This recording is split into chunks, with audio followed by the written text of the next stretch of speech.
การไปแจ้งความไม่ใช่ว่ากูไปแจ้งความจะตามจับคนที่ทำผิดนะเพราะว่าการที่เราไปแจ้งเราไม่รู้จักว่ามันชื่ออะไรนามสกุลอะไรมันเป็นเพจในจังหวัดนี้ก็จริงแต่มันเป็นเพจสาธารณะใครอยากไปโพสอะไรก็โพสคืออย่างกูเข้ากลุ่มกูมีอะไรสิ่งดีๆนำเสนอในจังหวัดนี้กูก็ไปโพสเลยคือการลงในกลุ่มเข้าใจนะ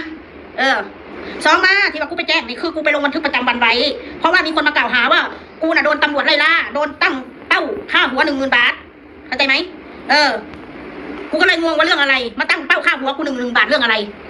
กูงงไงกูก็เลยเอาที่มันโพสต์ไปให้เจ้าหน้าที่ดูว่านี่เขาตั้งค่าหัวว่าถ้าใครรู้เบาะแสให้แจ้งด่วนว่า2 คนนี้ภัยอันตรายต่อสังคมถ้าแจ้งปุ๊บจะได้ค่าหัว10,000 บาทแล้วกูก็เลยจะบอกว่าพวกมึงไม่ต้องแจ้งกูอยู่ในจุดนี้กูอยู่ในบ้านตรงนี้กูมีตัวตนใครจะได้เงิน10,000 บาทกับแจ้งมากูอยู่ในนี่เพราะฉะนั้นสิ่งที่กูเข้าไปเมื่อนี้กูไปลงบันทึกประจำวันเพื่อครอบครัว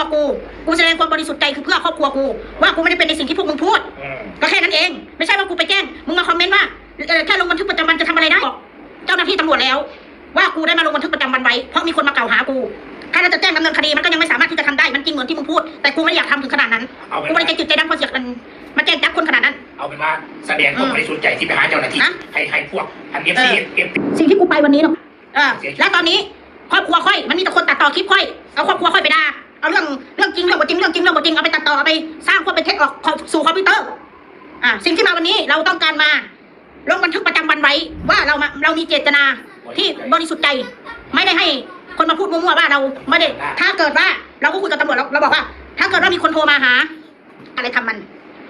กับกูยอมรับกับกูบ่มีปัญญาเพราะว่ากูมันซับน้อยกูซับไม่เยอะกูบ่มีคนสนับสนุนนะ